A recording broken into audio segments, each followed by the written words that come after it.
नमस्कार विद्यार्थी मित्रों।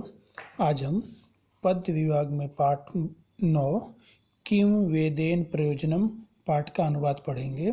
किम वेदेन प्रयोजनम शब्द का अर्थ है वेद्य की क्या आवश्यकता। प्रस्तुत पाठ जो है वो चरक संहिता में से लिया गया है। संस्कृत साहित्य में वर्णित विभिन्न विद्याओं में आयुर्वेद भी एक विद्या के रूप में प्रतिष्ठित है। इस विद्या में चरक, सुश्रुत तथा भाव प्रकाश जैसे अनेक ग्रंथों का समावेश होता है।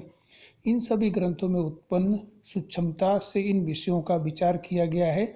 उन विषयों के अवगमनार्थ पूर्वापर के संदर्भ पर बोध होना अति अनिवार्य है, परंतु यदा कदा इन विषयों के वर्णांत अंतर्गत मुक्त रूप से कोई मूल्यवान विचार भी प्रस्तुत हो जाता है। इस प्रकार के विचार सामान्य जनमानस के मन में स्थिरता पूर्वक अंकित हो जाते हैं, अतः इनका लाभ सभी को सुलभ हो सकता है। प्रस्तुत पाठ में आयुर्वेद विद्या के विभिन्न ग्रंथों में से 7 पदों का संग्रह किया गया है। जीवन का प्रथम सुख स्वास्थ्य है, अतः आरोग्य प्रायार्थ कुछ ज्ञान अपेक्षित है। यहाँ प्रथम पद में भोजांत, दिनांत एवं निशांत में हितकर सेवनीय पदार्थों का निर्देश किया गया है।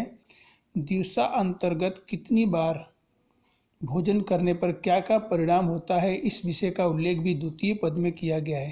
तृतीय पद में मानव स्वयं का वेद्य बने तदर्थ अपेक्षित विषयों का किया गया है। तदंतर चतुर्थ पद में आयुर्वेद शास्त्र के सिद्धांतों का वर्णन किया गया है। पंचम पद में चिकित्सक की अर्हता का वर्णन किया गया है। अंतिम 2 पदों में स्वास्थ्य लाभार्थ व्यायाम की उपयोगिता को सूचित करते हैं। इन पदों में वर्णित विषयों का ज्ञान प्राप्त कर तदु अनुसंधान अर्थ कुछ पुरुषार्थ भी अपेक्षित है। पाठ के अध्ययन के फलस्वरूप अर्जित ज्ञान के आधार पर छात्र स्वयं की दिनचर्या में इसका निर्वहन करें, यही अपेक्षित है। अर्थात इस पाठ को आपके अभ्यासक्रम में इसीलिए शामिल किया गया है कि इसे पढ़कर आप अपने स्वास्थ्य का ध्यान रखें और स्वयं की दिनचर्या यानी रोज के हमारे जीवन में इन बातों का हम अमल करें अपने जीवन में। यह इस पाठ के माध्यम से बताया गया है। इस पाठ का प्रथम मंत्र जो है, जिसमें दिवसा अंतर्गत हमें क्या करना चाहिए, पूरे दिन हमें किस प्रकार से भोजन करना चाहिए, क्या खाना चाहिए, ये सब बातें बताई गई हैं। भोजना अन्ते पिबेत तक्रम, दिना अन्ते च पिबेत पय, निशा अन्ते च पिबेत वारी, किम वेदेन प्रयोजनम। इसका अनुवाद है कि भोजना अन्ते पिबेत तक्रम, भोजन के अंत में, तक्रम पिबेत शब्द का अर्थ कि छाछ पीना चाहिए, भोजन के बाद छाछ पीना चाहिए। और दिनांते च पिबेत पयम, और दिन के अंत में दूध पीना चाहिए। निशांते च पिबेत वारी, और निशांत शब्द का अर्थ है कि रात के अंत में, और रात के अंत में वारी पिबेत शब्द का अर्थ कि पानी पीना चाहिए।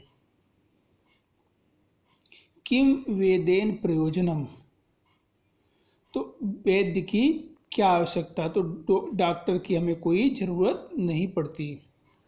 भोजन के अंत में छाछ पीना चाहिए और दिन के अंत में दूध पीना चाहिए, रात्रि के अंत में पानी पीना चाहिए, तो वैद्य की आवश्यकता नहीं पड़ती।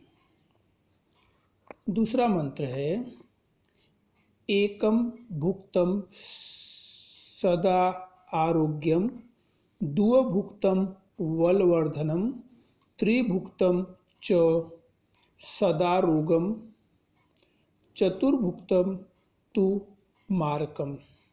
अर्थात यहाँ पर यह बताया गया है कि एक भुक्तम सदा आरोग्यम, एक बार भोजन करने से हमेशा स्वस्थ रहते हैं। एक भुक्तम सदा आरोग्यम, एक बार भोजन करने से हमेशा स्वस्थ रहते हैं। दो भुक्तम बलवर्धनम, 2 बार भोजन करने से शक्ति बढ़ती है। त्रिभुक्तम च सदा रोगम, और 3 बार भोजन करने से हमेशा रोगी रहते हैं, बीमार रहते हैं। चतुर्भुक्तम तु मारकम, और 4 बार भोजन करने से मृत्यु प्राप्त होती है या मृत्यु कारक होता है, और 4 बार भोजन करने से मृत्यु का भय होता है। तीसरा मंत्र है हिताहारः मिताहारः अल्पाहारः च ये जना न तान वेद्य चिकित्सा संति आत्मनः चे ते चिकित्सा। इसके अनुवाद में ये शब्द का अर्थ कि जो हिताहार शब्द का अर्थ कि हितकारी भोजन करता है, जो हितकारी भोजन करता है। मिताहार शब्द का अर्थ है कि प्रमाण में भोजन करता है, निश्चित प्रमाण में भोजन करता है। अल्पाहार च, और कम भोजन करता है, और कम भोजन करता है। न तान वेद्य चिकित्सा संति, तो तान शब्द का अर्थ कि उसे न वेद्य चिकित्सा संति, उसे वैद्य या चिकित्सक की आवश्यकता नहीं पड़ती। उस न तान वेद्य चिकित्सक संति, उसे वैद्य की आवश्यकता नहीं पड़ती। ते आत्मनः चिकित्सक, वह स्वयं ही अपना चिकित्सक होता है, वह स्वयं ही अपना चिकित्सक होता है, अथवा वह स्वयं ही अपना उपचार करता है। इस प्रकार पहले 3 मंत्रों का अनुवाद आप पढ़ेंगे। धन्यवाद।